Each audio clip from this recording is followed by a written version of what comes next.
Today, we're going to unpack the epic three-decade story of modern globalization.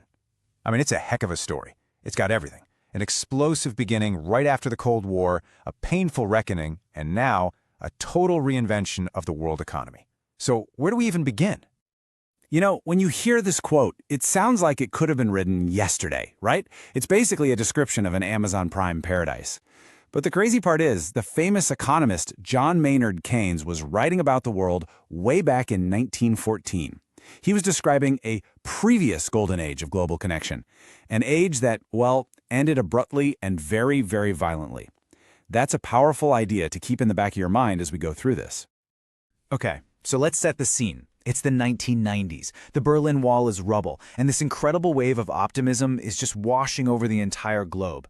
This was the birth of modern globalization, a time of just explosive growth and this powerful belief that the whole world was becoming one giant, integrated marketplace. To really get a feel for the sheer speed of this change, just look at this number. Back in the late 1980s, this was how much currency was traded every single day, $190 billion. Now that sounds like a huge number, for sure, but trust me, it was just the warm-up act. Because by 1995, just a few years later, that daily number had absolutely skyrocketed to $1.2 trillion. Yeah, trillion with a T. Money was just flying across borders at a speed nobody had ever seen before. It really felt like there were no limits to this new, connected world. So you have to ask, what was the big idea driving all this? Well, the intellectual engine behind it all was this deceptively simple theory from way back in the 19th century called comparative advantage. The core idea isn't that you have to be the absolute best at making something. It's simpler. It's that everyone wins if each country just focuses on what it's relatively good at. You play to your strengths. Okay, so let's make this super clear. Check out this table. You've got West and East. Now, West is actually better at making both computers and bicycles. So you might think, well, West should just do everything, right? But look closer. West's real superpower is making computers. East, on the other hand, is relatively better at making bicycles. So if West goes all in on computers and East focuses on bikes, and then they trade, the total amount of everything goes up. The pie gets bigger for everyone. That was the promise. Trade wasn't a zero-sum game. But, okay, let's pump the brakes for a second. Here's a little reality check. Even back then, at the absolute peak of all this optimism, the idea of a perfectly flat world wasn't quite true. Turns out most investment was still being financed at home. Money wasn't flowing quite as freely as you'd think from the headlines. It was a little hint that maybe the foundations of this new world weren't as solid as they looked. And those little cracks, well, they were about to turn into massive fault lines. This brings us to Act 2, the reckoning. That early, dizzying optimism was about to run headfirst into a series of brutal shocks, and the whole idea of globalization came under serious attack. You can almost pinpoint the moment the mood started to shift. It was 2006, with the collapse of these huge global trade talks.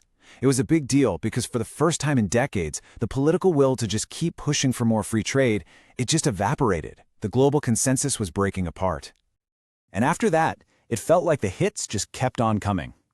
The 2008 financial crisis was a massive body blow.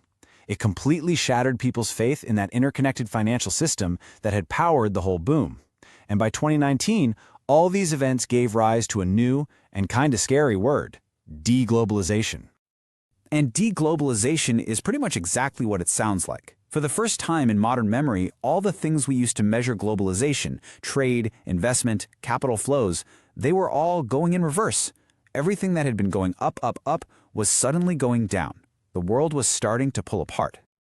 And of course, these economic problems didn't just stay on spreadsheets. They fueled a powerful political backlash. People who felt totally left behind by all these rapid changes started to get very, very loud. And this wasn't just happening in one or two countries. This anger was global. And this is where that parallel from the very beginning becomes really chilling.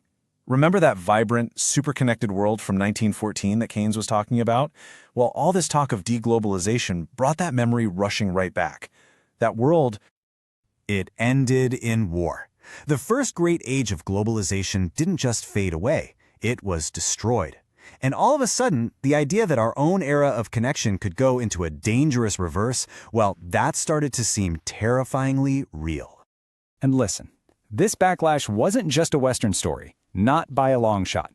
This quote from an unemployed worker in China just shows that the same fears were being felt all over the planet. This is a guy who helped power China's incredible rise, but then as jobs started moving on to even cheaper countries, he got left behind.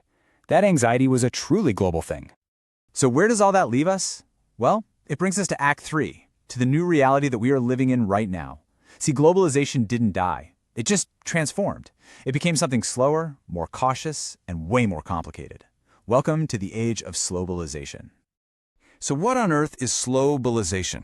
Basically, it's the idea that the explosive growth period is over. Trade and investment, they aren't expanding faster than the global economy anymore.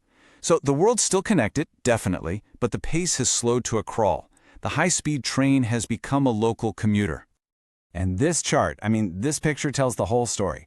Just look at the contrast. You've got that steep, rapid climb during the boom years, and then after the financial crisis, it just flatlines. The engine didn't shut off completely, but it was throttled way, way back.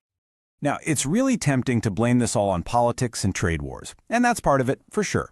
But there were deeper things going on. The easy wins, like making shipping cheaper, were mostly gone. And big companies started realizing, hey, maybe having our supply chain stretched all the way across the planet has some hidden risks.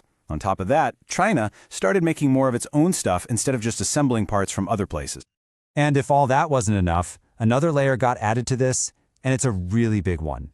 The global economy started to fracture along geopolitical lines. We're moving away from that idea of one single system and towards a world of competing economic teams. These numbers just show you how huge this shift has been. At the end of the Cold War, the world's non-democratic nations were a pretty small slice of the global economy.